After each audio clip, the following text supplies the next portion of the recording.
हिंदी बोलने में उतना ही मजा आता है जितना अंग्रेजी पीने में, अरबी खाने में, चीनी चाटने में। और हिंदी इतनी सरल भाषा है, इतनी सरल भाषा है, जब लुगाई कहती है कि समझ गए या हिंदी में समझाऊं तो बात एकदम क्लियर हो जाती है। हालांकि हिंदी में मुझे एक ही कमी नजर आती है, ये जैसी बोली जाती है ठीक वैसी ही लिखी जाती है, जैसी लिखी जाती है वैसी ही पढ़ी जाती है। इसीलिए अफसरों को, नेताओं को, दलालों को या दूसरे लोगों को पसंद नहीं आता। हिंदी इतनी सरल और सहज भाषा है कि सरकारी पत्र, विज्ञप्ति, टेंडर या कोई आदेश या कोई जजमेंट कोर्ट के उनको पढ़ना हो तो इंग्लिश ट्रांसलेट करके पढ़ना पड़ता है। यानी हिंदी की जो शब्दावली है उसका ऐसा कठिन जाल बुना गया है कि पढ़े लिखे आदमी तक नहीं समझ पाते कि लिखा क्या है। शब्द देखिए, अधिशासी, अभियंता, अभियंत्रिक विभाग, यानी किसी के कुछ समझ में नहीं आए। अरे यार, इनको अंग्रेजी के हूबहू उतार देते, टेक्निकल शब्द को वैसे के वैसा लिख देते तो कम से कम जनता की समझ में तो आता। अभी अभी अभी शब्द लगा करके, जो जबरदस्ती उपसर्ग लगा करके शब्द बने हैं, मुझे लगता है हिंदी की बर्बादी का प्रमुख कारण वही है। आज हिंदी इतनी मुश्किल लगती है कि हर बच्चा चाहता है कि मैं इंग्लिश मीडियम में पढ़ूं, और इसका कारण हिंदी की कलिष्ठता भी है। एक बच्चा अपनी मम्मी से कहता है कि मम्मी इंग्लिश की बुक दिलवा दे, हिंदी की पुस्तक फूंकवा दे।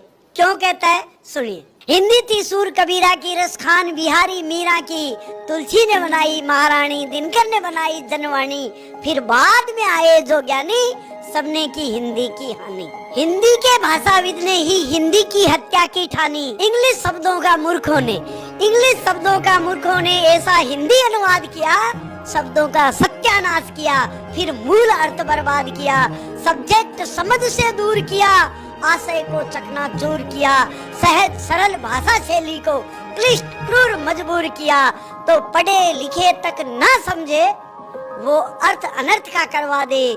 मम्मी इंग्लिश बुक दिखवा दे, हिंदी की पुस्तक भिजवा दे। ना रेल को रेल कहे बेटे, ना मोबाइल को मोबाइल, फिर नाम निकाले ऊट पटांग, हिंदी खुद हो जाए घायल।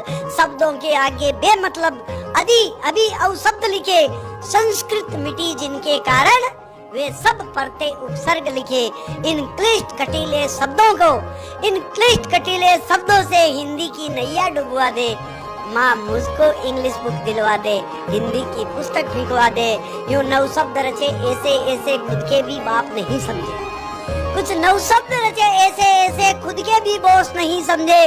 बेमतलब शब्द विशिष्ट रचे जिन्हें शब्द कोश भी न समझे, तो सुंदर शब्दों के पर कतर कतर, सुंदर शब्दों के पर कतर कतर निज ज्ञान का गोबर कुतवा दे। माँ मुझको इंग्लिश सिखला दे, हिंदी की पुस्तक भिजवा दे। तो हिंदी के हित चिंतक ही हिंदी के हत्यारे निकले, हिंदी के हित चिंतक ही हिंदी के हत्यारे निकले। असाध्य शब्द के वे सर्जक दुश्मन कितने प्यारे निकले, कुछ कलमकार कातिल निकले, कुछ शोधकार सातिर निकले।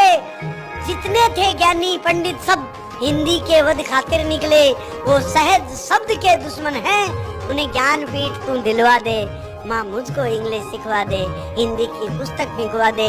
और हिंदी को अगर बचाना है, हिंदी को अगर बचाना है तो सरल शब्द प्रयुक्त करो, बेमतलब बोझिल शब्दों को अब शब्दकोश से मुक्त करो। सरकारी हिंदी शब्दों से 100 गुना सरल क्यों अंग्रेजी, आगे उपसर्ग पीछे पड़ते हिंदी के शब्द बने लेंदी। तो हिंदी के खेवनहार सभी, हिंदी के खेवनहार सभी, हिंदी की लुटिया डुबवा दे। माँ मुझको इंग्लिश सिखला दे, हिंदी की पुस्तक फेंकवा दे। ये मेरे विचार है, आपको क्या लगता है हिंदी की बर्बादी का कारण क्या है? अपनी राय दे, कमेंट लिखे, शेयर करे, लाइक करे। नमस्कार। हिंदी दिवस पर आप सबको केसर देव मारवाड़ी की बहुत बहुत शुभकामनाएं।